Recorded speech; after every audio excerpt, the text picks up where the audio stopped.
Pluhuri u ngrit ngadalë nga rruga e ngushtë e fshatit, ndërsa motori i autobusit të vjetër u ndez me një zhurmë të rëndë. Shpresa qëndronte në skaj të rrugës, me njërën dorë mbi barkun e saj të vogël e të brisht, dhe tjetrën duke shtrënguar cepin e gjaketës së zbehur. Zemra i rrihte aq fort, sa mezi me dëgjonte zërat përreth. "Dritan, të lutem, mos ik kështu", tha ajo me zë që i dridhej, i thyer nga frika dhe mosbesimi.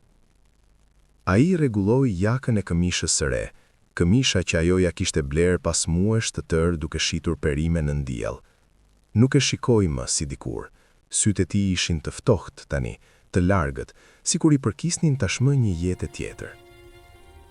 "Të thash", u përgjigja i shkurt, "jeta ime ka ndryshuar, nuk mund të rri më këtu, nuk mund të martohem me një grua fshati." "Jam shtatzën", përshpëriti ajo, duke shtrënguar dorën mbi bark, "me fëmijën tënd." Ai qeshi, një e qeshur e shkurtër dhe e ftohtë, që e plagosi më shumë se çdo fjalë. "Kush ta tha që është i imi? Unë po shkoj në qytet, kam plane, mos më ndiq atje për të ma shkatëruar të ardhmen." Konduktori bërtiti se autobusi po nisej. Shpresa i zgjati dorën, e dëshpëruar, por ai u tërhoq, sikur prekja e saj ta turpëronte. "Kujto kur ishe i sëmur", tha ajo me slotësh. "Kujto kush qëndroi pranë teje kur të gjithë të tjerët u zhdukën." "Nuk të detyrohem asgjë", u përgjigja ai. "Gjej jetën tënde, unë kam gjetur timen." Dera e autobusit u përplas, motori u ndez, dhe ashtu mes pluhurit dhe zhurmës, njeriu që ajo donte, njeriu për të cilin kishte rrezikuar jetën, u largua, duke lënë pas një grua shtatzën, një premtim të thyer dhe një heshtje që do ta ndiqte për shumë vite. Kjo nuk është thjesht një histori braktisjeje, është një histori sakrifice, mëmësie, turpi, pendese dhe së vërtetës se askush nuk mund t'i ikë për gjithmonë së kaluarës së vet. Para se të vazhdojmë, na tregoni në komente, nga pu na ndiqni. Nëse ju pëlqejnë këto histori, abonohuni në kanalin ton që të mos humbisni tregimet e radhës. Dhe nëse dëshironi të na mbështesni financiarisht, mund të përdorni opsionin e mbështetjes së veçantë për këtë video. Çdo mbështetje na ndihmon të vazhdojmë të sjellim histori të forta, reale dhe prekse për ju. Shpresa zgjohej çdo mëngjes para se të këndonte gjeli i parë, kur fshati ishte ende i mbështjell nga një heshtje gri dhe ajri mbante erën e tokës së lagur. Dita e saj niste gjithmonë njësoj. Lante fytyrën me ujë të ftohtë nga ligeni, lidhte shamin me kujdes mbi flok dhe dilte jashtë për të fshirë oborin e vogël para shtëpisë. Shtëpia ishte e vjetër, ndërtuar nga prindrit e saj vite më parë, me mure që ruanin freskinë e natës edhe kur dielli ngrihej. Nuk ishte shumë, por ishte e pastër dhe ishte e saja. Dritani zakonisht vinte pikërisht kur qielli fillonte të zbardhte. Nuk trokitte kurrë. Kollitej lehtë pranë portës, një zakon që e kishte marrë nga respekti, dhe ajo ngrinte kokën nga puna duke buzëqeshur para se të kthehej nga ai. Vinte çdo ditë, jo sepse ishte i detyruar, por sepse kur ishin bashk, pesha e jetës dukej më e lehtë. Ecnin krah për krah drejt arave, me hapa të qetë, duke folur ngadalë për gjëra të vogla që për ta kishin rëndësi, si mund të ndryshonte moti, cila pjesë e tokës kishte nevojë për më shumë kujdes, çfarë do të gatuanin më vonë nëse çmimet në treg do të ishin të mira. Jeta e tyre ishte e thjeshtë, e ndërtuar mbi rutinë dhe durim. Punonin tokën së bashku, me duar të njollosura nga dheu dhe shpinë të përkulura nën të njëjtin diell. Në mesditë uleshin nën hijen e një fiku të vjetër dhe ndanin bukë, djath të bardhë dhe ullinj të mbështjell në një copë. Ndonjëherë shpresa sillte një copë byrek që e kishte pjekur një natë më parë, dhe Dritani e hante ngadalë, sikur të ishte një luks i rrallë. Qeshnin butë, kurrë me zë të lartë, duke pasur parasysh fshatin përreth. Lumturia e tyre ishte e qetë, pothuajse e kujdesshme, sikur të dy kishin frikë të tërhiqnin vëmendjen mbi diçka të brisht. Në mbrëmje, pasi puna mbaronte, Dritani shpesh qëndronte. Shpresa gatuante fasule ose gjell me perime mbi sobën e vogël, duke i trazuar ngadalë, ndërsa ai lante duart jashtë. Hanin në tryezën e vogël prej druri, duke folur me zë të ulët për të ardhmen. Flisnin për martesën jo si për një ëndër plot entuziazëm, por si për diçka të qëndrueshme dhe të domosdoshme, si çatia mbi kokë. Dritani premtonte se sapo të gjente punë më të mirë, do ta bënin gjithçka zyrtare. Shpresa dëgjonte me zemrën plot, duke I besuar fjalët e tij, sepse kishte parë luftën dhe ndershmërinë e tij. Kur Dritani u sëmur, gjithçka ndryshoi, fillimisht në heshtje. Filloi me ethe dhe dobësi, pastaj me net djersitje dhe dridhjeje që e lanë pa fuqi për t'u ngritur. Shpresa e vuri re para të gjithëve se diçka nuk shkonte. I sillte ujë, I vendoste kompresa këftohta në ball dhe ulej pranë tij kur e ma lodhej. Ilaçet e fshatit nuk bën asgjë ndryshim. Ditët kaluan dhe gjendja e tij përkeqësohej. Syt I humbën dritën dhe zëri u bë I dobët. Mjeku në qytet kërkoi para që ata nuk I kisin. Shpresa nuk hezitoi, shiti dhinë e saj të vetme, atë që e kishte rritur që e vogël, pa I treguar askujt se ku po shkonte. Eci drejt fshatit fqinj në errësirë, me sandalet që I konsumoheshin nga rruga, dhe pranoi më pak se sa vlente kafsha. U kthye para agumit dhe përdori çdo monedhë për ta çuar Dritanin në spital. Për ditë të tëra, flinte në një stol të fortë në korridor, mblidhte krahët rreth vetes për t'u ngrohur, hidhte vaktet për të paguar ilaçet. Kur infermierët e qortonin për vonesat, ulte kokën dhe kërkonte falje. Kur mjeku tha se Dritanit I duhej gjak urgjentist, ajo ofroi të veten pa një hezitim. Pas kësaj, ndihej e dobët, zbeht dhe e trullusur, por nuk pranoi të largohej nga pranë tij. I fliste but edhe kur ai nuk mund të përgjigjej, duke I kujtuar se nuk ishte vetëm. Kur ethet më në fund ran dhe Dritani hapi okët, e gjeti shpresën aty, të raskapitur, por duke buzëqeshur. Ai I kapi dorën dhe qau në heshtje, I turpuruar nga barra që ajo kishte mbajtur për të. Atë natë, me dritat e spitalit të zbehura dhe zhurmën e hapave të largëta në korridor, ai I premtoi martesën. U betua para Zotit se sapo të shëronte do ta bënte gruan e tij. Shpresa I besoi pa një dyshim, kishte dhënë shumë për të mos I besuar. Jeta u kthye ngadalë në rutinë pas shërimit të tij, por diçka ndryshoi. Dritani filloi të fliste ndryshe, përmendte qytetin gjithnjë e më shumë, fliste për mundësi prandetit, për njerëz që jetonin më mirë. Shpresa dëgjonte me kujdes, ndjer një shqetësim aty ku dikur ishte kënaqësi. Nuk kundërshtoi. Besonte se ambicia e tij do ta përfshinte edhe atë. Një mbrëmje, teksa rinin jashtë dhe hanin në heshtje, Dritani I tha se po shkonte në Durrës. Tha se ishte përkohshëm, se kishte nevojë të ndryshonte jetën, se fshati ishte shumë I vogël për ëndrat e tij. Shpresa ndjeu një shtrëngim në gjësht, por nuk foli menjëherë. Vriti, shpresoi se ai do të shtonte diçka tjetër. Nuk e bëri. Ditën që u nis, rruga e fshatit ishte e gjallë. Autobusi qëndronte në skaj të rrugës me motorin ndezur, ndërsa pluhuri ngrihej rreth rrotave. Shpresa qëndronte përballë Dritanit, me duar që I dridheshin, trupi I ndihej më I rënd se zakonisht, dhe zemra I rrahte fort. Atëra I tha se ishte shtatzën, folur me zë të ulët, e friksuar nga e vërteta edhe kse e nxirte. Shprehia e Dritanit ndryshoi. Ai qeshi, jo me humor, por me largësi. Tha se kishte plane, se nuk mund të lidhej, se nuk mund të martohej më me një grua fshati. Njerëzit përreth bënin sikur nuk dëgjonin, por heshtinja e tyre ishte e mëpsht. Kur shpresa I zjodhi dorën, ai u tërhoq, I turpuruar dhe I vendosur. Ajo I kujtoi sëmundjen, netët në spital, premtimin që kishte bërë. Ai tha se nuk I detyrohej asgjë. Fjalët ranë mes tyre si diçka e thyer. Para se ajo të fliste sërisht, ai hipi në autobus. Dera u ndyll. Motori u bë më I zhurmshëm, autobusi u nis, duke e larguar prej saj. Shpresa qëndroi pa lëvizur, ndërsa pluhuri u ngrit rreth këmbëve të saj dhe ul mbi fund dhe këpuc. Nuk vrapoi pas tij. Vështroi derisa autobusi u zhduk nga syt. Kur rruga u zbrastof përsëri, ajo mbeti aty, me njërin dorë mbi bark dhe tjetrën të varur pa forcë anash. Premtimi që I kishte dhënë shpresë ishte zhdukur. E ardhmja e saj, dikur e qartë dhe e ndarë me dikë tjetër, ishte kthyer në diçka të pasigurt dhe të rëndë. Ajo u kthye ngadalë dhe nisi rrugën drejt shtëpisë, vetëm me zhurmën e autobusit që ende I e hënte në vesh. Shpresa nuk I tha askujt se ishte shtatzën. Nuk e shpalli, nuk u shpjegua, nuk u mbrojt. Në një fshat si I saj, sekretet nuk zgjasnin shumë gjithsesi. Trupi I saj foli para se gojat kishte nevojë. Me kalimin e javëve, barku I saj ndryshoi formë dhe e vërteta u ul mbi fshat si pluhuri pas një ere të thatë.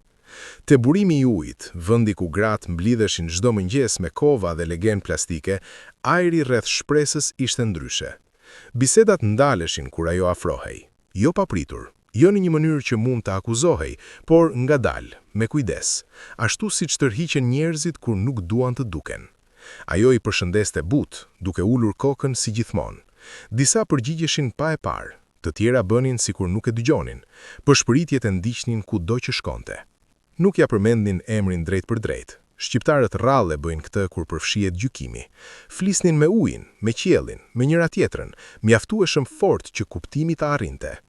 Ajo e ngriti me duart e veta, tha një grua, duke fërkuar një copë shumë fort.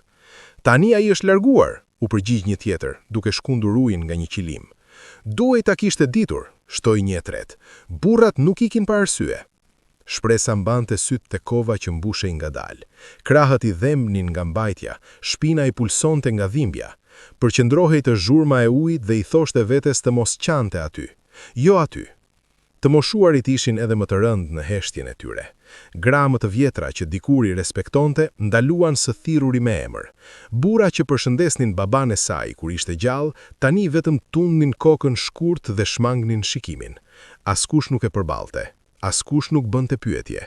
Distanca e tyre peshonte më shumë se fyerjet. Në tregun e vogël pranë fierit, ndryshimi ishte më i mprehtë. Shpresa shtronte perimet mbi një copë të zbehur, si gjithmonë, domate ende të ngrohta nga dielli, tufa zarzavatesh të lidhura me spango, disa qep të mbështjella me kujdes që të mos dëmtoheshin. Ulej në një stol të ulët, me duart mbi gjunjë, ndërsa barku i tërhiqte fustanin. Njerëzit kalonin më ngadalë pranë tezgës së saj. Disa shikonin barkun, pastaj kthenin syt anash. Një grua që e njihte u ndal përballë saj, hezitoi për një çast dhe u largua pa bler asgjë. Një tjetër u afrua, pyeti çmimin, u vrenjtë dhe iku pa thënë fjalë. Nga mesdita, dielli diqte fort. Djersa i lidhte përgjatë shpinës, këmbët i ndjeshin të rënda. Ajo e gëlltiti urinë dhe pinte ujë me kursim. Kishte marrë bukë dhe një copë të vogël djathi, por i ruante. Foshnja kishte nevojë më shumë se ajo. Vonë pasdite, kur tregu ishte më i mbushur, përshpëritjet u kthyen në zëra. Bëni kujdes, tha një grua me zë të lartë shoqes së saj teksa kalonin pranë tezgës së shpresës. Po bleve prej saj edhe burri yt mund të vendos të iki. Pasoi një e qeshur e shkurtër, jo e egër, por e pakujdesshme, dhe kjo e dhembi edhe më shumë. Shpresa i nguli sytë të duart e saj. Gishtat i dridheshin left. I shtrëngoi fort derisa dridhja u ndalua. Një zë tjetër erdhi nga më larg. Një grua që s'mbajti dot një burr nuk duhet shes ushqim për familjet. Fjalët e goditën si shuplak. Gjoksi u shtrëngua, ajri u duki rënd. Për herë të parë që nga ikja e dritanit, pesha brenda saj çau muret që kishte ndërtuar. Lotët i mbushën syt para se të mund t'i ndalte. Një burr që kalonte aty pari, tregoi shkurt nga barku i saj dhe tundi kokën, duke folur sikur ajo nuk ishte aty. Atëherë, gjunjët e shpresës nuk e mbajtën më.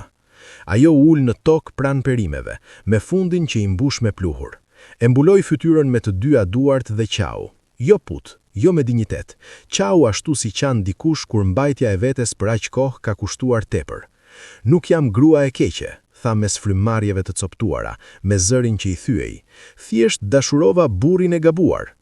Disa njerëz kthyen kokën më njanë. Një grua u ndje në siklet, një tjetër bëri sikur ishte e zënë me çantat e saj. Askush nuk e ndihmoi të ngrihej. Pas një çasti që i duk i pafund, shpresa e fshiu fytyrën me cepin e mëngës. I mblodhi perimet ngadalë, me lëvizje të qeta, sikur ta kishte derdhur gjithë dobësinë në tokë. U ngrit pa par askënd dhe u largua nga tregu me atë pak që kishte shitur. Rruga drejt shtëpisë i duk më e gjatë se gjishton e sa. Këmbët i dhembnin, shpina i diqte, çdo hap i kujtonte se tani po mbante më shumë se peshën e saj. Kur arriti në shtëpi, u ul në prag dhe vendosi duart mbi bark. Më fal, përshpëriti, do t'jem më e fortë. Jeta nuk ndalonte për dhimbjen, toka kërkonte ende punë, të mbjellat nuk njihnin turp. Shpresa zgjohej çdo mëngjes dhe shkonte në ara vetëm. Përkylej ngadalë, me kujdes, ndjente tensionin në trup. Ndonjëherë i duhej të ndalej dhe të merrte frym, ndonjëherë marramendja vinte papritur. Priste derisa të kalonte dhe vazhdonte. Gatuante thjesht, fasule që zinin ngadalë, bukë thatë. Kur kishte perime të pashitura, bënte supë dhe zgjidhte për 2 ditë. Hante më pak pa i thënë vetes me fjalë. Uria u bë një shoqëruese e heshtur. Natën, kur shtëpia ishte e qetë, frika zvaritej brenda saj. Pyetjet që i largonte gjatë ditës ktheheshin sërish. Si do të linte vetëm, si do ta ushqente foshnjën, po atë sikur diçka të shkonte keq. Ajo shtrihej në krah dhe vendoste dorën mbi bark, ndjente lëvizje të vogla nën pëllëmb. Foshnja përgjigjej, lehtë, por e vërtet. Kjo ndjesi e qetësonte frymëmarrjen. Nuk e di se si, por nuk do të zhgënjej, përshpëriti në errësirë. Me kalimin e muajve, trupi i saj rëndohej gjithnjë e më i rënd, dhe po ashtu edhe vështrimi i fshatit mbi të. Por diçka brenda shpresës u forcua në vendosmëri. Ajo nuk priste më mirësi, nuk dëgjonte më për aprovim. Bota e saj u ngushtua tek ajo që kishte rëndësi, foshnja që po rritej brenda saj dhe forca që do t'i duhej për ta mbrojtur. Një ëmbrëmje, ndërsa dielli u ujte dhe ngjyroste muret e shtëpisë me dritë portokalli, shpresa qëndronte e vetme në oborr. Ndihej e lodhur deri në palc, por në atë lodhje ishte qartësi. Vendosi të dyja duart mbi bark dhe foli qetë, sikur toka vet e dëgjonte atë. Çdo vë që të kushtoj, tha nën me zë të qëndrueshëm, unë do të qëndroj. Ti do të vish në këtë botë i mbrojtur. Unë do të qëndroj në këmbë edhe nëse duhet të qëndroj e vetme. Fshati i kishte kthyer shpinën, por shpresa mbeti në këmbë. Shiu filloi papritur, pa asnjë paralajmërim, sikur qielli ta kishte mbajtur frymën gjithë ditën, dhe më në fund e kishte lëshuar. Në çastin kur dhimbja e parë e fortë i përshkoi trupin shpresës, era tashmë përplasej me forcë mbi muret e shtëpisë së saj të vogël. Bubullimat rrokulliseshin mbi fshat, të thella dhe të rënda, duke tundur dritarët e holla. Ajo qëndroi për një moment në këmbë, me njërin dorë të kapur pas tavolinës dhe tjetrën të shtypur mbi fund shpinë, duke u përpjekur të kuptonte çfarë po i thoshte trupi i saj. Një tjetër dhimbje erdhi menjëherë pas saj, më e mprehtë se e para. Fryma ju mbal në fyt. U përkul ngadalë, duke ndjer peshën e barkut që e tërhiqte poshtë, duke ndjer se diçka e pakthyeshme kishte nisur.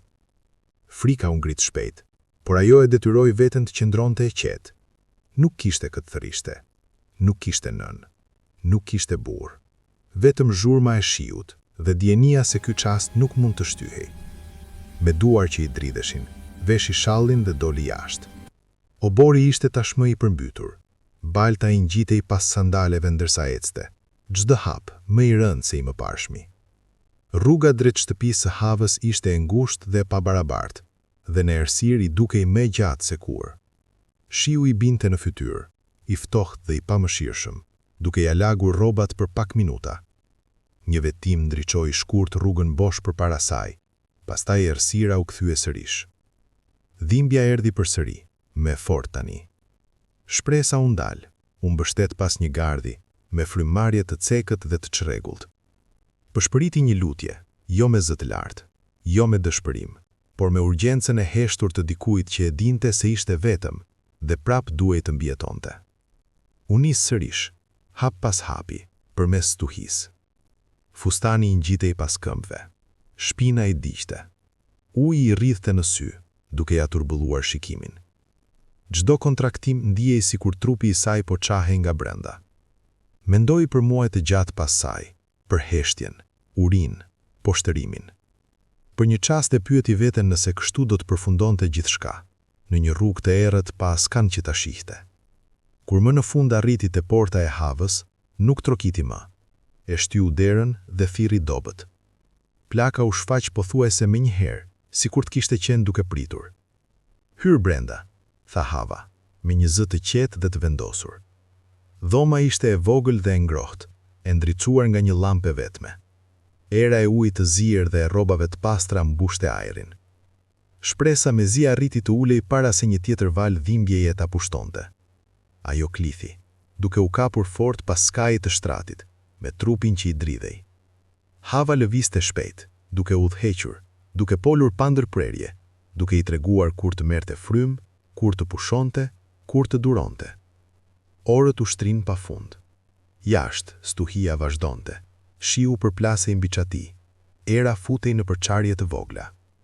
Brenda, koha humbi kuptimin.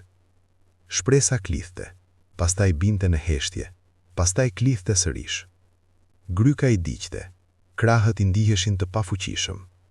Djersa përzihej me rrobat e lagura nga shiu dhe flokët i ngjiteshin pas fytyrës. Në një çast, lodhja e mbërtheu plotësisht. u ndje të shkëputur nga trupi i saj, sikur ta shikonte veten nga larg. Dhimbja nuk ndalej, por forca po i mbaronte. Përshpëriti se nuk mundej më, se ishte shumë e lodhur, se kishte frikë. Hava nuk e ngreti zërin, vendosi një dorë të fortë mbi shpatullën e shpresës dhe i tha të dëgjonte. Ja u kujtoi gjithçka që kishte përballuar deri atëherë. Netët që kishte punuar derisa trupi i ishte dorëzuar. Ditët kur kishte duruar urinë dhe turmin pa u rrëzuar. I tha se edhe kjo dhimbje do të kalonte, por vetëm nëse ajo qëndronte. Një tjetër kontraktim erdhi përsëri, më i egër dhe përpirës. Shpresa klithi derisa zëri u fishu, shtyu me gjithçka që i kishte mbetur, ndjen trupin që dorëzohej, ndjen frikën dhe shpresën që përplaseshin brenda. Pastaj, pa pritur, u dëgjua një tingullim që nuk i përkiste dhimbjes. Një e qare holl dhe mpreht përshkoi dhomën. Për një moment, shpresa nuk kuptoi çfarë po dëgjonte. Stuhia dukej sikur u zbe. Dhimbja e lishua shtrëngimin. Lëvizjet e havës u ngadalsuan. Ajo ndjeu një peshë të vogël që ju vendos butë mbi gjoks, të ngrohtë që drithte. "Është djalë," tha Hava, me zë të ulët dhe të vendosur. Shpresa uli syt, me shikim të turbulluar nga lotët dhe rasapitja. Foshnja ishte e vogël, me lëkurë të rrudhitur dhe të skuqur, me një të qartë të vogël por këmbgulse. Gishtat e vegjël ju mbështollën instinktivisht rreth lëkurës së saj. Nga gjoksi i shpresës doli një tingull që ishte një kohësisht lot dhe frymë mbajtur prej muajsh. I gjithë trupi i saj u drudh ndërsa lehtësimi e mbuloi. Ajo ishte gjallë. Ai ishte gjallë. Stuhia jashtë nuk kishte më rëndësi. Vetmia që e dëqonte për kaq gjatë nuk u zhduk, por ndryshoi formë. U bë më e qetë, më pak e frikshme. Ajo mbështeti faqen e mollës së baltës dhe mbylli syt. Dhoma mbante erë të rrobave të ngrohta dhe të tokës e lagur. Gjymtyrët i ndiheshin të rënda, të padobishme, por zemra ishte mbushur deri në dhimbje. Ja përshpëriti emrin ngadalë, duke e shqedhur, duke i dhënë kuptim. "Besnik," tha ajo. "Besnik." Fjala u vendos mes tyre si një premtim. Hava e mbështolli foshnjën me kujdes dhe e ndihmoi shpresën të shtrihej. I solli ujë dhe i foli butë, por shpresa mezi e dëgjoi. Çdo grimcë e vëmendjes së saj ishte përqendruar në jetën e vogël që merrte frymë mbi gjoksin e saj. E qarja e foshnjës u zbut në tingullim të qetë, dhe trupi i saj u çlodh, sikur ta kishte njohur atë vend ku i takonte të ishte. Lodhja rambite në val, syt i digjnin, muskujt i dhemshnin në vendet që nuk i kishte ndjer kurrë më parë.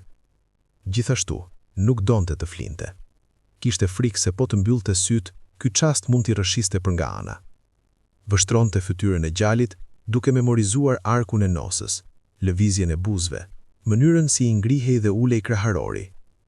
Jashtë, shiu filloi të pushoi. Bubullimat u larguan. Nata dal gadale lëshoi fshatin. Shpresa e kuptoi, pa pasur nevojë t'ia thoshte askush, se asgjë në jetën e saj nuk do t'i përkiste më vetëm asaj. Çdo zgjedhje, çdo hap, çdo sakrificë do të drejtohej në tani nga ky fëmijë. E shkuara, me gjithë dhimbjen e saj, i duk larg, pothuajse jo reale. Ajo që kishte rëndësi ishte pesha e brishte krahët e saj, dhe përgjegjësia e qetë që po i zbriste thellë brenda saj. Nuk foli për një kohë të gjatë. Thjesht e mbajti gjali në krahët, duke dëgjuar frymëmarrjen e tij dhe duke e lënë heshtjen t'i mbështillte të dy. Në atë heshtje, ajo akseptoi atë që jeta e saj kishte nder dhe atë që duhej të ishte. Që nga ai çast, bota e saj nuk u përcaktua më nga ato që kishte humbur, por nga ato që tani mbante. Koha ecën përpara në heshtje, jo me mëshirë, por me këmbgulje. Stinët kaluan mbi shtëpinë e vogël të shpresës pa u ndalur, duke lënë gjurmë në trupin e saj dhe në tokën që punonte. Besniku u rrit nga një foshnjë brisht në një fëmijë të hollë dhe të vëmendshëm, me sy që vërenin më shumë se sa fjalët e tij tregonin. Gjatë gjithë kësaj kohe, shpresa qëndroi e vetme, duke mbajtur mbi vete peshën e plotë të mbijetesës pa u ankuar. Ditët e saj ndiqnin një ritëm të diktuar nga nevoja.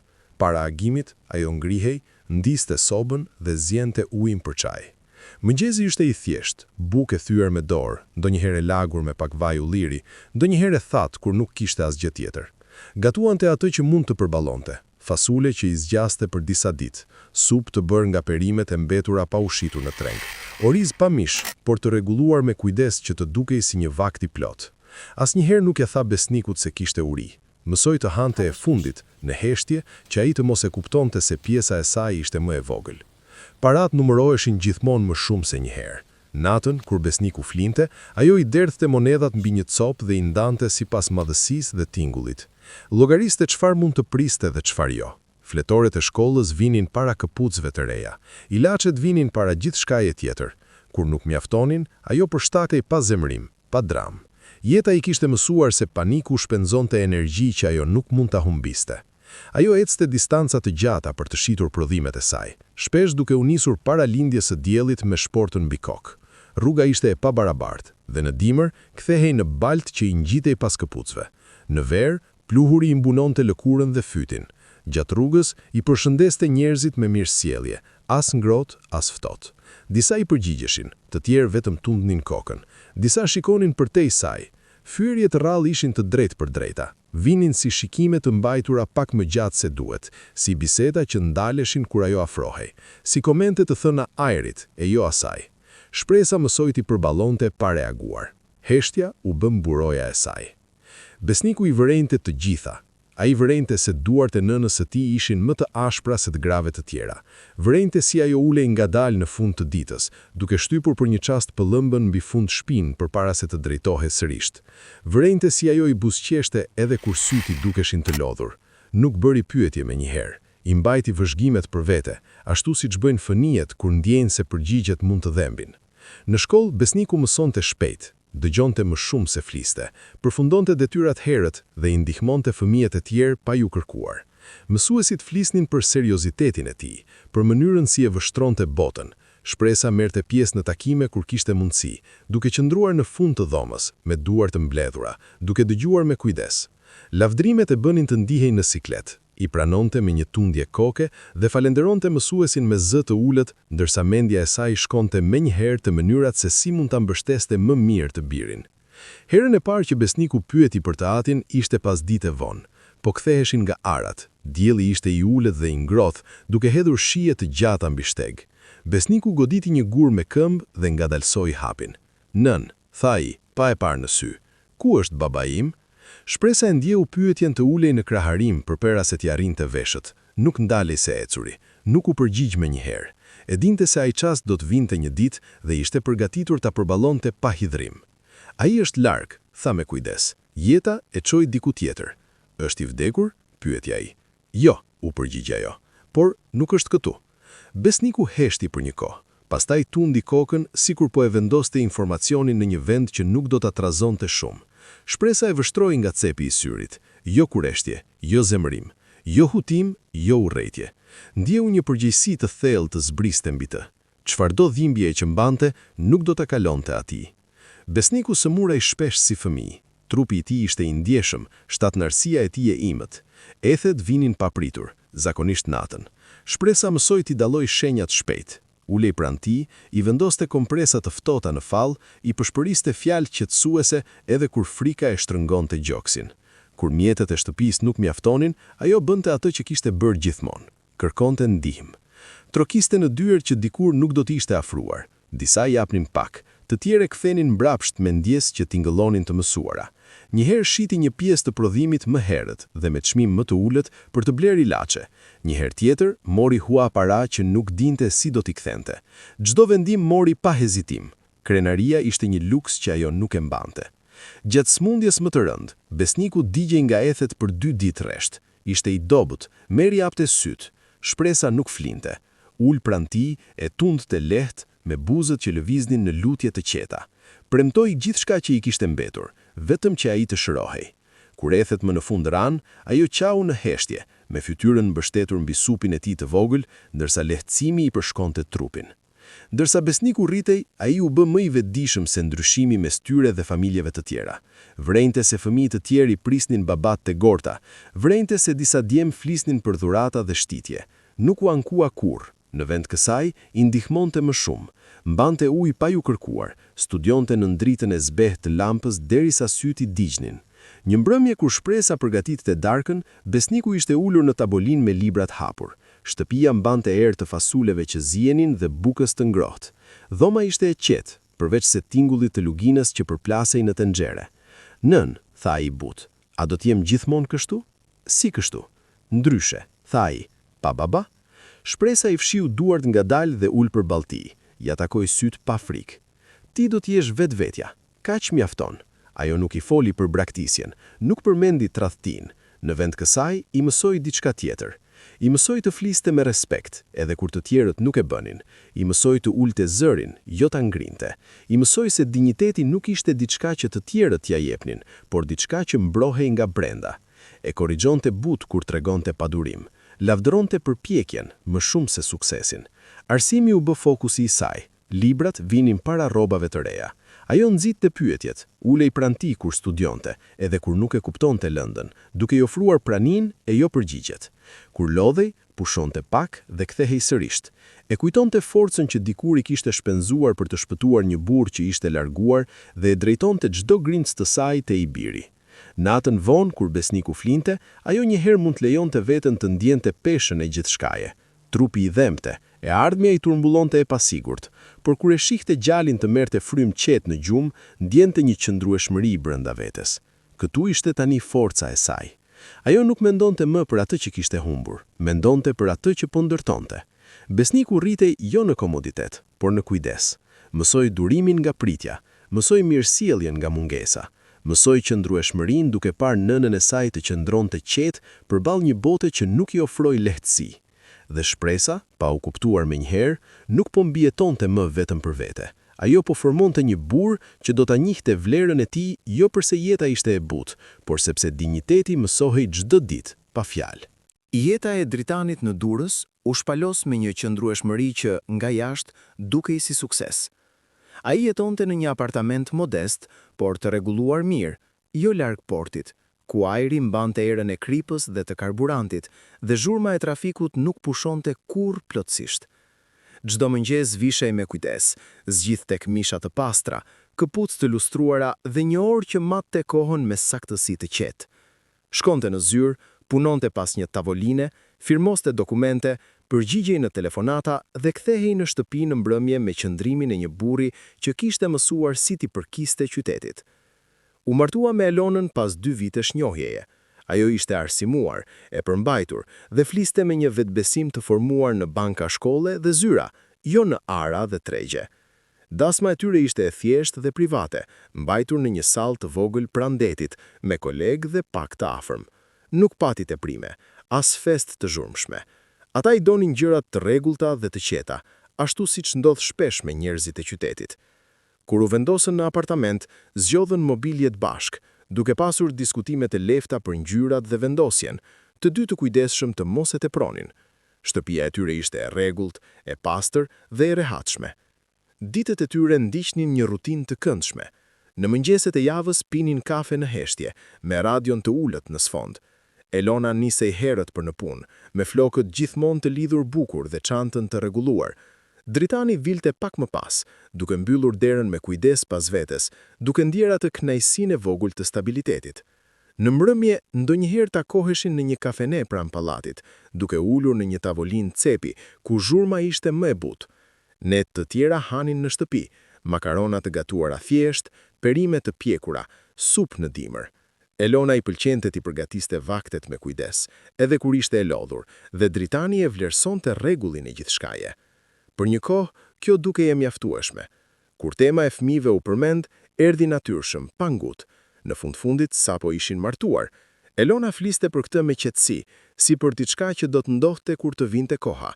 Dritani tunte kokën, i sigurt, duke e shtyrë mendimin si diçka të largët. Muajt kaluan, pastaj një vit.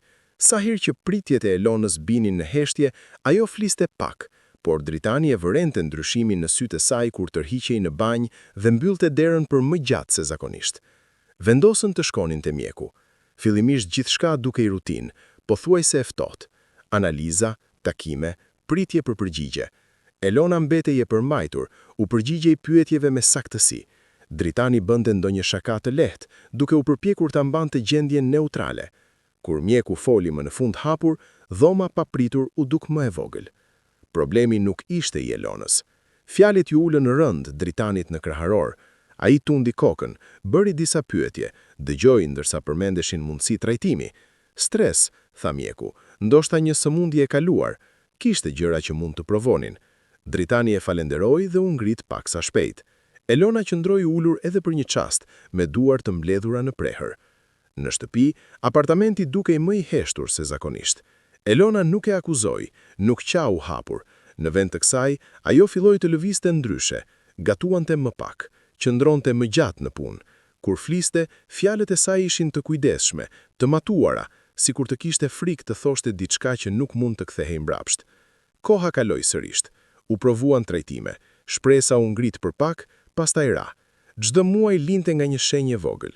Dritani filloi të shmangi bisedave që i afroheshin shumë temës. Punonte orë më të gjata, kalonte më shumë kohë duke shfletuar telefonin në mbrëmje, duke u shtirur sikur po lexonte lajme. Elona e vëzhgonte, ndjer distancën që po rritej mes tyre. Një mbrëmje, ndërsa rinin në tavolinë duke ngrënë në heshtje, Elona foli pa e ngritur kokën. Ndonjëherë, tha ajo, pyet veten nëse jeta i mban gjërat që ne përpiqemi t'i harrojmë. Dora e dritanit mbeti pezull në ajër. Ai qeshi lehtë, duke e detyruar një ton të qetë. Çfarë do të thuash? Ajo ngriti supet. Nuk e di, ndoshta jam e lodhur, por fjalët e saj i mbeten në mendje. Ëndrat filluan pak më vonë. Në njërin prej tyre ai shtrihej sërish në një shtrat spitali. Trupi i digjej, goja ishte tharë. Përpiqej të klëthiste, por nuk i dilte zë. Në një tjetër, qëndronte në një rrugë të pluhurit, duke parë një grua që qante ndërsa autobusi largonte. Nuk ja shihte pthyrën qartë fytyrën, por zëri i saj i mbetej në vesh edhe pasi zgjohej. U ul në shtrat, duke marrë frymë me vështirësi, duke ngulur syt në errësirë, derisa zhurma e qytetit e binte se ishte zgjuar. Gjatë ditës, kujtimet dilnin papritur. Era e dezinfektantit në një korridor klinike, pamja e gjakut në dorezat e një infermiereje, forca e heshtur e një gruaje në cep të shikimit të hinë. Ai largonte këto mendime shpejt, duke i thënë vetes se i përkisnin një të shkuare që nuk ekzistonte më. Elona e vëreti ndryshimin, pas qetësimin e tij, nervozizmin e shkurtër, mënyrën si e shmangte sytë e saj pas telefonatave me mjekët. Një natë, zhgënjimi i saj më në fund e brejti për mbajtjen. A mendon ndonjëherë, e pyeti ajo, me zë të kontrolluar por të tensionuar, ndoshta ka diçka që nuk më ke treguar? Dritani e pa i habitur. Për çfarë? Për të kaluarën tënde. Prere meje. Dritani e ndjer që gjoksi i shtrëngohej. Pse do të kishte rëndësi tani? Ajo ngriti dhe filloi të pastronte tavolinën, me lëvizje të mrepta. Ndonjëherë, tha ajo, me shpinë nga ai, mendoj se ndoshta ke lënduar dikë shumë keq dikur. Ndoshta diçka që ke lënë të papërfunduar po qëndron mes nesh. Dhoma ra në heshtje. Dritani nuk përgjigjej, nuk kishte çfarë. Pamja e një rrugë fshati, e një gruaje që qëndronte mes pluhurit, i shtyp në mendje me një qartësi të papritur. Ai e shtiu karrigen dhe doli në balkon, duke marrë frymë thellë nga ajri i detit, sikur ai të mund ta shplante mendimin. Atë natë, ai ndërroi sërish. Në këtë rast, gruaja u kthye nga ai. Sytë e saj ishin të lodhur, jo të zemëruar. Nuk tha asgjë, thjesht zgjati duart, të njosura me të kuqe, dhe priti. Ai u zgjua prerse të mund të lëvizte. Disa ditë të tjera, Dritani qëndronte i vetëm në makinë pas një takimi tjetër që nuk solli përgjigje. Qyteti lëvizte rreth tij, borit binin, njerëzit kalonin në rrugën me qëllim. Ai ndjehej i ndar nga gjithçka, sikur e shihte jetën, jo se po e jetonte. Për herë të parë, e lejoi mendimin të përfundonte. Po nëse kjo vëzhgatësi nuk ishte rastësi, po nëse jeta që kishte ndërtuar me aq kujdes këtu mbështetej mbi një tokë ku ai nuk ishte kthyer për t'u përballur. Ideja e trembi, jo sepse e besonte plotësisht, por sepse një pjesë atij e njihte. Suksesi, martesa, rregulli, të gjitha qëndronin mbi një tokë ku ai nuk ishte kthyer për t'u përballur. Ndërsa po kthehej në shtëpi, dritat e qytetit i turbuluan pak përmes xhamit të përfarme. Ai e kuptoi se heshtja në apartamentin e tij nuk ishte vetëm mungesa e një fëmije. Ishte e hona e diçkaje të braktisur, diçkaje që priste. Dhe për herë të parë që nga dita kur ishte larguar, Dritani e kuptoi se jeta prej së cilës ishte ikur mund të ishte pikërisht ajo që tani po e kërkon mbrapsht. Dritani nuk i tha Elonës se ku po shkonte. Tha vetëm se i duheshin disa ditë larg, se puna dhe mjekët ja kishin mbushur mendjen dhe kishte nevojë për heshtje. Ajo e vështroi teksa paketonte një çantë të vogël pa bërë komente, me fytyrën të qetë, por të largët. Ajo nis herët në mëngjes, përpara se qyteti të zgjohej plotësisht, duke marrë rrugën drejt lindjes, ndërsa ndërtesat rralloheshin dhe rruga fillonte të dredhohej mes kodrave dhe fushave. Sa më shumë afrohej drejt Beratit, aq më i rënd i bëhej kraharori. Peizazhi ndryshonte ngadalë, vreshta të shtrira ulët, shtëpi guri të shpërndara përgjatë rrugës, ajër më i freskët dhe më i qetë. Kjo nuk ishte jeta e qytetit që kishte ndërtuar. Kjo ishte tokë e vjetër, ajo që nuk harron. Kur mbërriti në fshatin e vogël ku jetonte Plaku Musa, duart i ishin lagur mbi timon. Shtëpia e Plakut qëndronte paksa e veçuar nga të tjerat, një ndërtim modest prej guri me një kopsht të vogël përpara. Dritani parkoi pak më larg dhe eci pjesën tjetër të rrugës, duke u ndjerë çuditërisht i zhveshur, sikur toka vet po e shihte. Plaku Musa ishte jashtë, ulur në një stol të ulët, duke rregulluar barishte të thata mbi një copë.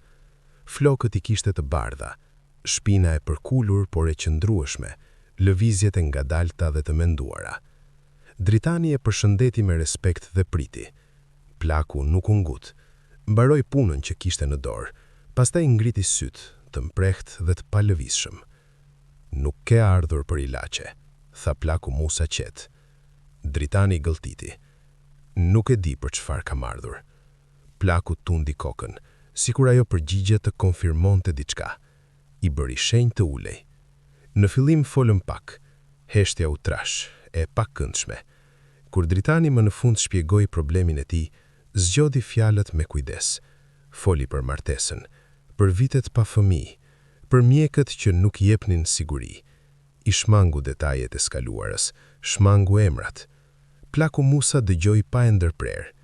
Kur mbaroi, Plaku i bashkoi duart dhe e vështroi drejt në sy.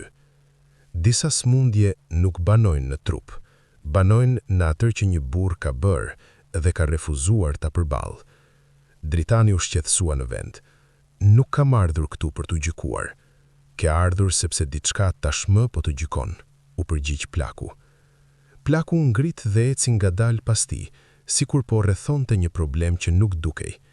Më thuaj, tha me zë të ulët, a i premtove një gruaje jetë, pastaj u largove? Dritani hapi gojën, pastaj e mbylli. Njerëzit gabojnë, tha më në fund. A e le atë grua me fëmijë? Pyeti Plaku. Pyetja ra rënd. Gryka e Dritanit u shtrëngua. Nuk e di, tha shumë shpejt. Plaku Musa ndaloi përballë tij. E di, tha, dhe toka e di, prandaj e bosh. Plaku nuk e ngriti zërin, nuk e akuzoi. Thjesht foli sikur po thoshte diçka të vendosur prej kohësh. I tha se ilaçet nuk shërojnë atë që mbrohet nga mohimi, se premtimet e thyera nuk zhduken vetëm sepse kalojnë vitet. I tha se premtimet e thyera nuk zhduken vetëm sepse kalojnë vitet. Nuk mund të ndërtosh të ardhmen duke varrosur të kaluarën. Kthehu, shiko çfarë ke lënë, vetëm atëherë do të dish çfarë mund të shërohet. Dritani u largua pa kërkuar barishte, pa thënë shumë fjalë të tjera. U nis me makinë ngadalë, me mendjen e mbushur nga mendime që kishte shmangur prej vitesh. Kur arriti në skaj të fshatit të vet, turpi kishte zvendësuar frikën. Nuk shkoi drejtë në shtëpinë e nënës. Parkoi dhe eci pjesën tjetër të rrugës, duke u ndier çuditërisht i zhveshur, sikur toka vet po e shihte. Në shtëpi e mëma e priti me habi dhe ngrohtësi, pa e ditur stuhin që ai mbante. Motra fliste lirshëm, duke mbushur hapësirën me biseda të zakonshme. Ajo ishte ajo që përmendi shpresën, fillimisht rastësisht, pastaj me më shumë siguri. Ajo liton edhe ndiktu me djalin e saj. Dritani ndjeu dhomën të lëkundej. Djal? Pyeti ai. Motra e pa e hutuar. Nuk e dije? Të gjithë e din. Ajo ishte shtatzën kur ike. Fjalët jehuan. Ai nuk bëri më pyetje. Nuk mundi. Pas pak u justifikua dhe doli jashtë, me këmbët që e çonin drejt një të vërtete të cilës I kishte ikur prej 10 vitesh. E gjeti shpresën pranë shtëpisë, duke përzirë një tenxhere mbi një zjarr të vogël. Vitet ja kishin ndryshuar. Qëndronte drejt, me forcë të qetë, lëvizjet e saj të ushtruara dhe pa ngut. Besniku vinte afër, i përqendruar mbi librat e shkollës, me ballën të rrudhur nga përqendrimi. Kur djali ngriti kokën dhe qeshi për diçka që ajo tha, fryma ju preu Dritanit. Ngjashmëria ishte e pamohueshme, të njëjtat sy, të njëjta formë gojës. Mohimit nuk i kishte mbetur asnjë vend për t'u fshehur. Shpresa e vuri re atëherë, dora e ndaloi, nuk buzëqeshi, nuk u tërhoq mbrapa, thjesht e vështroi me fytyrë të qetë dhe të mbyllur. U ktheve, tha ajo. Ai tundi kokën, i paaft të fliste shpejt. Nuk e dia, nisi të thoshte. Ajo e ndaloi me një lëvizje të vogël të dorës, zgjodhe të mos e dije. Besniku i shikonte të dy, duke ndjerë tensionin pa e kuptuar. Shpresa i tha të hynte brenda. Djali hezitoi për një çast, pastaj u bindi. Dritani e përpoq të kërkonte falje. Fjalët i dilnin të ngatruara, të pamjaftueshme. Foli për hutim, për rini, për frikë. Shpresa dëgjoi pa e ndërprer. Kur Dritani mbaroi, plaku i nguli syt me qetësi. Unë mbijetova, jo pse ti ike, por sepse duhej. I tregoi për netët kur punonte derisa trupi i dorëzonte, për sëmundjet dhe urinë, për rritjen e një fëmije të vetëm, pa hidhërim. Nuk e akuzoi, as nuk e zbut të vërtetën. Nuk merr ngushëllim nga unë, nuk merr falje vetëm sepse u ktheve. Zëria saj nuk drodhi. Kjo ishte ajo që dhimbte më shumë. Dritani qëndroi aty, i zhveshur nga justifikimet. Për herë të parë, pa qartë çmimin e mungesës së tij, ndjeu më i vogël se kurrë më parë në qytet. Dua të ndihmoj, tha me zë të ulët. Ajo e vështroi për një kohë të gjatë. Ndihmos nuk janë fjalët, ndihmos është qëndrueshmëria, dhe edhe atëherë falja nuk është e sigurt. Ai tundi kokën, ishte më shumë se atë që meritonte. Atë natë, Dritani qëndroi zgjuar në dhomën e fëmirisë, duke parë tavanin. E dinte se asgjë nuk mund të zhbëhej, por për herë të parë ndaloi të ikte. Në ditët që pasuan, filloi të ndihmonte në heshtje, duke paguar librat e shkollës përmes të tjerëve, duke lënë para pa shpjegim, duke rregulluar çfarë mundte, pa kërkuar falënderim. Nuk e dinte nëse falja do të vinte ndonjëherë, por tani e kuptonte se përballimi me të kaluarën nuk ishte më një zgjedhje. Telefonata erdhi në mes të ditës, e mprehtë dhe e ngutshme, duke i prerë ritmin e qetë të punës së shpresës. Ajo po shpelante perime pas shtëpisë kur një fqinje hyri me vrap, pa frymë, fjalët i dilnin të ngatruara. Besniku ishte rrëzuar në shkollë, kishte rënë pa pritur, pa paralajmërim, po e çonin në spitalin e qytetit. Shpresa nuk u ndal për të menduar. I la gjithçka në dorë dhe u nis, fillimisht duke ecur, pastaj duke vrapuar, me zemrën që i rrithe gjithnjëherë më fort me çdo hap. Rruga ju duk më e gjatë se kurrë, dielli tepër i fortë, ajri i rënd. Çdo tingull ju duk i largët, sikur po lëvizte brenda ujit. Kur mbërriti në spital, kreharori diqte dhe këmbët i dridheshin. Brenda, era e dezinfektantit e goditi me njëherë. E pa djalin e saj në një shtrat të ngushtë, fytyrën të zbehtë, syt mbyllur. Tubat dhe telat për rreth tij shtrënguan stomakun. Një infermiere foli shpejt, duke shpjeguar analiza, pagesa, procedura. Shpresa tunte kokën, pa e dëgjuar plotësisht. Një fjalë u dallua mbi të tjerat. Urgjente. Nuk i kam, tha ajo me zë të ulët kur u pyet për pagesën. Zëri i dridhej pavarësisht përpjekjes për ta mbajtur të qëndrueshëm. Ju lutem, ndihmojeni, do t'i gjej parat. Doli në korridor dhe filloi të telefononte emra, të afërm, këdo që i vinte ndërmend. Disa telefona ranë pa përgjigje, të tjerë sollën ndjesa, të buta dhe të pafuqishme. U mbështet pas murit, duke shtypur ballin mbi sipërfaqen e ftohtë, duke u përpjekur të merrte frymë. Frika u ngrit shpejt dhe pa mëshirë, ajo lloj frike që shpërndan mendimet. U kthye te shtrati i besnikut dhe ja mori dorën. Ishte e ngrohtë, e plogësht. I përshpëriti se ishte aty, i tha të mos e linte. Zëri ju thye një herë, pastaj u qetësua sërish. Kishte mësuar si ta mbante veten kur ishte e nevojshme. Hapat u dëgjuan pas saj. U kthye dhe pa Dritanin te hyrja e repartit, me fytyrën pa ngjyrë. Për një çast asnjëri nuk foli. E shkuara qëndronte mes tyre, e rënd dhe e pasgjidhur. Si e mësove? E pyeti ajo më në fund. Shkolla më telefonoi. Menduan se isha i afërm. Ai u afrua, me sytë ngulur të djali. Gjashmëria e goditi sërish, më fort se më parë. Një shtrëngim i mbushi kraharorin, jo vetëm nga faji, por nga frika. Infermierja u kthye, duke përsëritur nevojën për pagesë. Dritani doli përpara pa hezitim dhe dorëzoi kartën. Infermierja tundi kokën dhe u largua me nxitim. Shpresa e vështroi, me emocione të përziera në fytyrë, lehtësim, zemërim, një mirënjohje që nuk donte ta ndjente. Besniku u çua për trajtim. Orët kaluan ngadalë, të shënuara nga tik-taku i orës në mur dhe tingujt e butë të pajisjeve. Shpresa rrinte drejt në karrige, me duar të mbledhura. Dritani ecte përpara dhe mbrapa, ndali, pastaj nisej sërish. Nuk flisnin shumë, nuk kishte fjalë që të mbulonin çfarë i dante. Kur besniku u zgjua më në fund, sytë ju hapën dobët. Vështroi për rreth, i hutuar. Shpresa u përkol menjëherë, duke i larguar flokët me butësi. Jam këtu, tha ajo. Je i sigurt. Vështrimi ju zhvendos dhe u ndal te Dritani. U vrenu pak. Ti je sërish këtu, tha me zë të dobët. Qëndrove. Po. Pse? Pyeti besniku. Ti vjen gjithmonë kur jam sëmur. Shpresa mbylli sytë për një çast. Kishte shpresuar për më shumë kohë, për një moment më të qetë, por jeta rrallë priste. Besniku i shikoi të dy, duke ndjerë se diçka nuk shkonte nga mënyra si e shmangnin sytë e njëri tjetrit. E vërteta ishte më afër se sa donin ta pranonin. Kush është ai? Pyeti besniku. Heshtja mbushi dhomën. Zemra e shpresës rrihte fort, frika i shtypej pas brinjëve. Donte ta mbronte djalin nga pesha e të shkuarës, nga dhimbja që i kishte formuar jetën.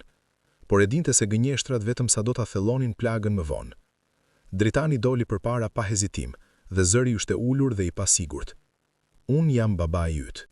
Fjalët mbetën pezull në ajër, të brishta dhe të pakthyeshme. Besniku e pa gjatë. Fytyra ju ndryshua ngadalë, hutimi ju kthye në kuptim, pastaj në diçka më të rëndë. Babai im, përsëriti ai. Ai që the se ishte larg. Shpresa tundi kokën. Lotët i mblidheshin pavarësisht vetë kontrollit. Po. Besniku heshti për një kohë. Pastaj zëri ju doli i vogël dhe i mpreft njëkohësisht.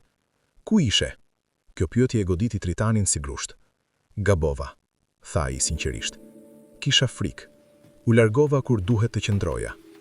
Besniku e kthye fytyrën nga dritarja, duke pulkitur shpejt. Mendova se nuk i kisha. Mendova se ishim vetëm ne. Shpresa u përpoqti zgjaste dorën, por ai e tërhoqi pak, jo nga zemërimi, por nga hutimi. A dije për mua? E pyetja i Dritanin. Po, e dija. Atëherë pse nuk erdhe? Pyeti besniku. Nuk kishte përgjigje që ta zbuste të vërtetën. Dritani nuk tha asgjë. Heshtja e tij ishte përgjigje e mjaftueshme. Lotët i rrëshutën besnikut në heshtje. Ti e bëre atë të qante. E dëgjoja natën. Dritani mbylli syt. E di. Dhoma u bë tepër e vogël për peshën e fjalëve të thëna. Shpresa u ngrit e ndarë mes zemërimit dhe frikës, mes instiktit për ta mbrojtur fëmijën dhe dije se e vërteta, sapo të thyhej, nuk kthehej më pas. Ti nuk e fitove këtë moment, thia ajo Dritanit. Erdhi parse djali im pothuajse vdiq. E di, u përgjigj ai. Nuk po kërkoj falje. Jam këtu sepse nuk mund të qëndroja larg. Jashtë asaj dhome, në një qytet pranë detit, një tjetër e vërtet po dilte në dritë. Elona ishte në zyrë kur i ra telefoni. Ishte motra e Dritanit, me zë të hezituar, të tensionuar. Ai është në fshat, në spital, me një djalë. Çfarë djali? Pyeti Elona. Pas një pauzë. Djali i tij. Fjala i hon në mendjen e Elonës. Ajo u ngrit ngadalë, karrigja e plaspit pas murit. Pyetja i vërshuan në mendje, duke lidhur kujtimet që i kishte shtyrë më njan. Heshtja në shtëpinë e tyre, shikimet e anash, përshpëritjet e të afërmve. E mbylli telefonin pa thënë asgjë tjetër. Atë mbrëmje kur Dritani u kthye në Durrës, Elona e priste. Nuk e ngriti zërin, nuk qau gjirisht. Thjesht e pa, me sy të mprehtë nga dhimbja. Ti ke një fëmijë, tha ajo. Ai tundi kokën. Dhe më le të besoja se problemi isha unë. Më le të mbaja atë turp. Gabova, tha ai sërish. Nuk dija si ta përballoja. Ajo qeshi një herë, hidhër dhe shkurt. Ndërtove një ljet me mua mbi një gënjeshtër. Distanca mes tyre u ndje përfundimtare. Në spital, besniku flinte me ndërprerje. Trupi po i rimerte forcat, mendja e mbi ngarkuar. Shpresa rrinte drejt në karrige, me duar të mbledhura. Dritani ecte përpara dhe mbrapa. Ndalej, pastaj nisej sërish. Nuk flisnim shumë.